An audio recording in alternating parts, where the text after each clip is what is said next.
Assalamualaikum warahmatullahi wabarakatuh.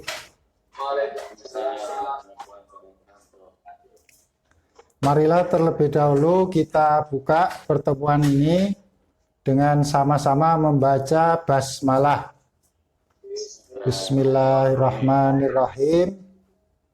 Alhamdulillahirabbil alamin wassalatu wassalamu ala asrofil anbiya'i wal mursalin Sayyidina Muhammadin wa ala alihi wa ashabihi ajmain, amma ba'du.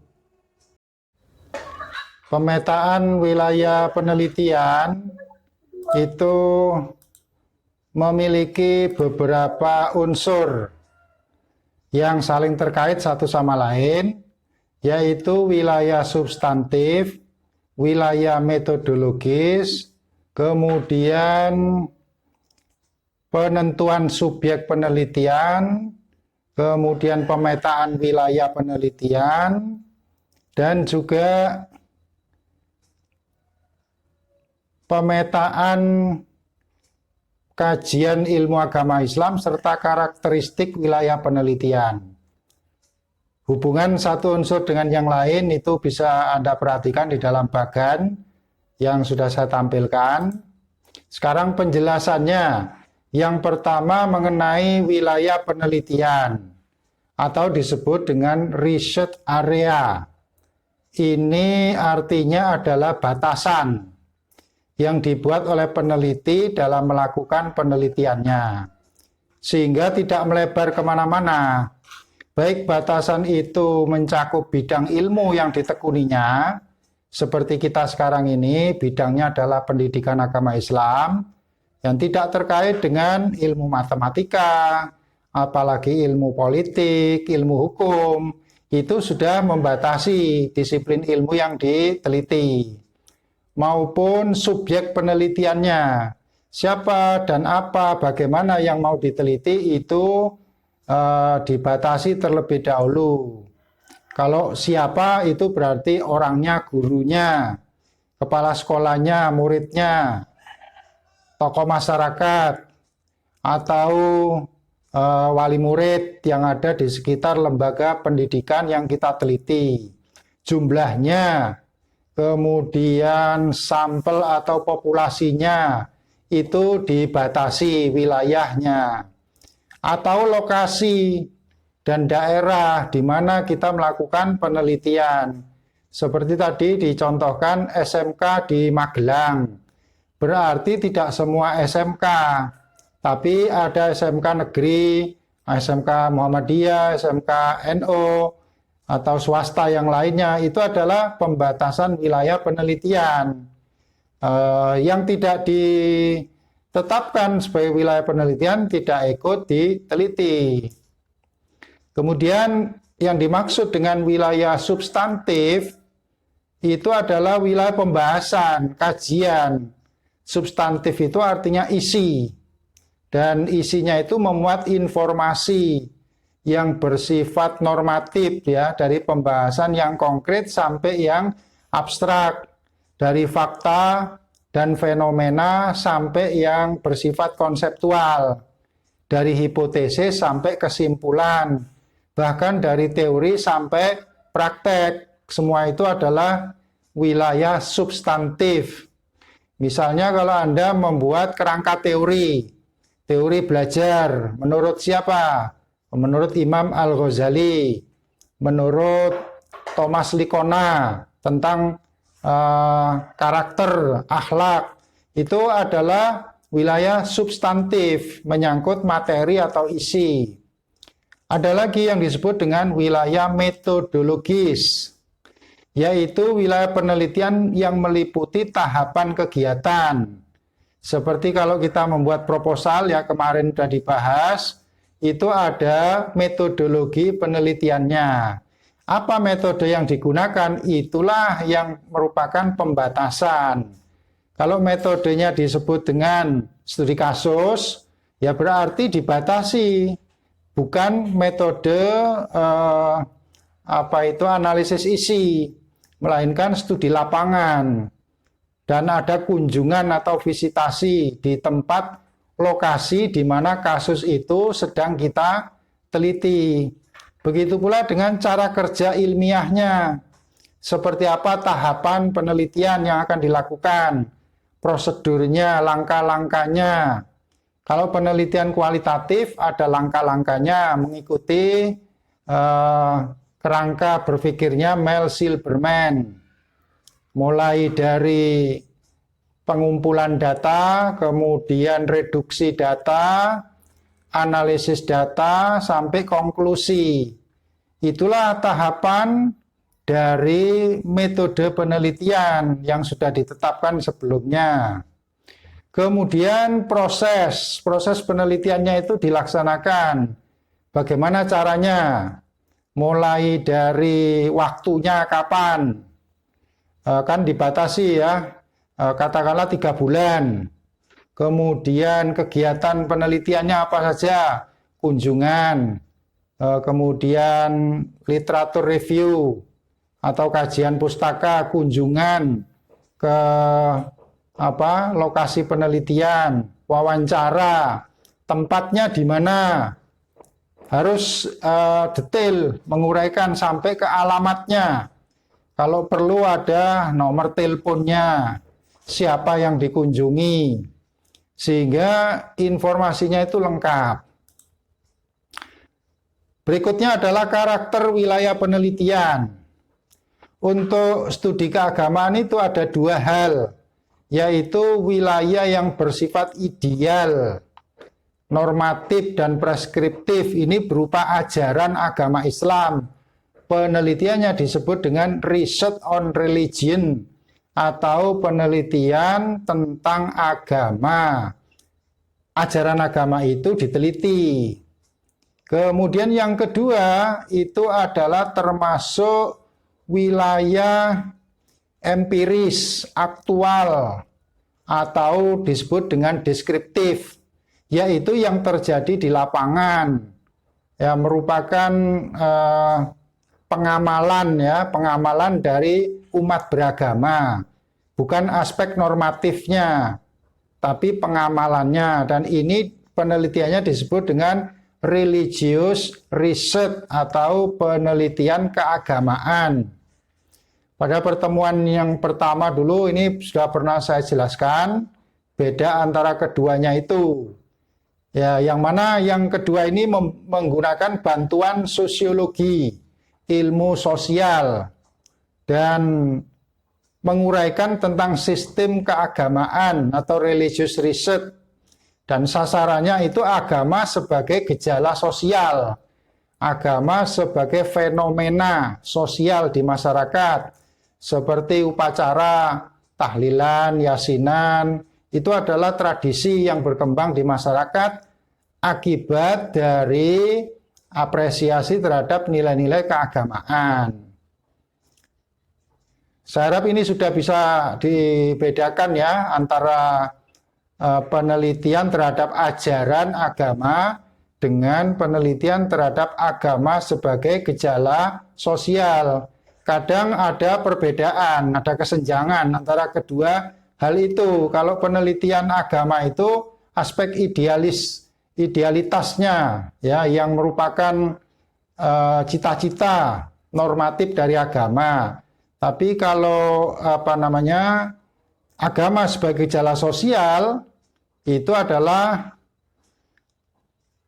operasionalnya atau praktek pengalaman keberagamaan di tengah masyarakat, living religious, tahu agama dalam kehidupan. Selain itu berikutnya adalah bagaimana cara kita menentukan subjek penelitian. Tadi sudah saya katakan subjek itu artinya adalah siapa, apa, bagaimana penelitian itu dilaksanakan. Subjek itu bisa berupa orang, bisa berupa organisasi, bisa berupa lembaga. Tapi yang banyak kalau di proposal itu subjek penelitiannya disebutkan orangnya. Seperti kepala sekolah, kemudian wakilnya, gurunya, muridnya, wali muridnya, masyarakat, tokoh, pejabat. Itu adalah subjeknya dan perlu dijelaskan berapa jumlahnya. Ya, jadi apakah semuanya atau sebagian? Kemudian juga menyebutkan benda. Benda itu seperti gedung-gedung ya, perkantoran, misalnya perpustakaan, laboratorium. Itu ikut diamati enggak kinerja dari petugas yang ada di lembaga atau di tempat-tempat tersebut.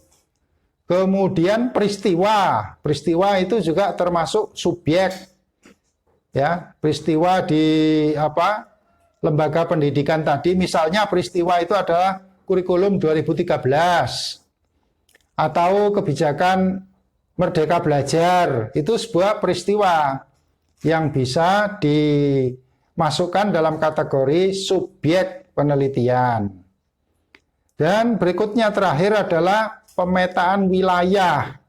Kata wilayah ini menunjukkan lokasi, tempat, daerah, atau skup ya. Biasanya itu di dalam pendahuluan disebutkan kalau SMK Magelang tadi wilayahnya, lokasinya di mana?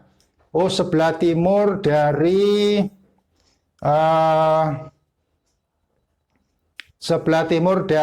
kantor Pemda, sebelah barat dari masjid, sebelah utara dari pasar, sebelah selatan dari apa ya, katakanlah pemukiman. Jadi ada tata lokasi yang dijelaskan sehingga memudahkan bagi orang lain untuk mengetahui apa dan bagaimana wilayah penelitian itu dilaksanakan. Ini penting ya, terutama oleh peneliti sebelumnya untuk memudahkan proses penelitian agar diketahui tingkat keluasan daerah yang diteliti.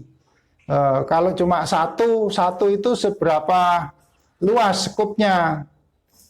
Misalnya kemarin oleh Badrus Soleh itu yang meneliti tentang tahfidzul Quran, tapi ternyata jumlah santrinya cuma 25, kan berarti skup wilayahnya itu masih belum besar ya. Nah, kemudian ada gagasan untuk mengambil lokasi yang lain yang jumlah santrinya lebih banyak. Itu berarti wilayah penelitiannya skupnya lebih luas. Ya, jadi itu makna tentang berbagai macam istilah dalam wilayah penelitian. Sekarang mengenai pembagian keilmuan Islam menurut SK Menteri Agama nomor 110 tahun 82. Itu dibagi menjadi 8 bidang, yaitu Quran Hadis, pemikiran dalam Islam, hukum Islam, sejarah peradaban Islam, bahasa Arab, pendidikan Islam, dakwah, dan perkembangan pemikiran modern dalam dunia Islam. Ini kalau kita kan tidak semua bidang ini kita masukkan dalam wilayah penelitian, cukup bidang yang keenam, yaitu pendidikan Islam. Kemudian karakteristik wilayah penelitian. Ini menyangkut penelitian agama dan keagamaan tadi, jadi tidak saya ulangi lagi penjelasannya. Kemudian mengenai penentuan subjek penelitian, itu pun sudah saya jelaskan tadi, ya, agar tidak terjadi overlap atau salah subjek yang tidak diteliti tapi masuk dalam informan. Ini perlu direduksi, ya, tidak perlu dimasukkan dalam responden. Nah, yang penting dicatat di sini kalau jumlah dari informan atau respondennya itu lebih dari 100, maka menurut Suharsimi Arikunto bisa diambil sampelnya kurang lebih 25 sampai 30%. Ada sementara pendapat yang mengatakan 15 sampai 20%. Terutama untuk wawancara ya. Karena wawancara itu melelahkan, butuh waktu lebih banyak. Beda dengan angket atau kuesioner, itu lebih cepat. Apalagi kalau instrumen instrumen angketnya itu pilihan ganda.